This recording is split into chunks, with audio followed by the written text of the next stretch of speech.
তীব্র গরমে প্রাণ যখন অতিষ্ঠ তখন চোখের সামনে আইসক্রিম দেখতে পেলে আর কি বলবো। তবে এই আইসক্রিমটি সাধারণ আইসক্রিমের চেয়ে একেবারে আলাদা। এটি তৈরি হচ্ছে এক বিশেষ পদ্ধতিতে, যেখানে মূল উপাদান হিসেবে ব্যবহৃত হচ্ছে সতেজ ফলের রস। আর এই আইসক্রিমটির নাম দেওয়া হয়েছে রোলার আইসক্রিম।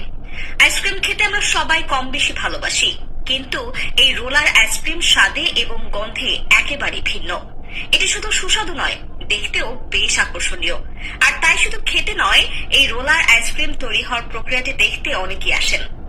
সরওয়ার্দী উদ্যানের এই দোকানে পাওয়া যাচ্ছে এই রোলার আইসক্রিম, যা ইতিমধ্যে ঢাকার মানুষের মাঝে জনপ্রিয়তা লাভ করেছে।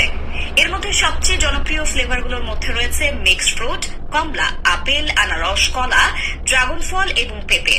বিশেষত গ্রাহকদের কাছ থেকে ভালো সাড়া পাওয়া যাচ্ছে। মৌসুমী ফলের আইসক্রিম তৈরি হতে দেখে গ্রাহকরা আনন্দিত হন, আর তার সাথে মিশে থাকে সুস্বাদু ক্রিম এবং মিল্ক। এই দোকানে আইসক্রিমের দাম 50 টাকার কাছাকাছি।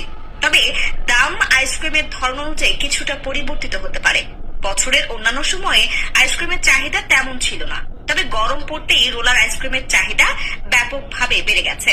সোহরাওয়ার্দী উদ্যানে এই নতুন ধরনের আইসক্রিম এখন সবার মনোযোগ আকর্ষণ করছে।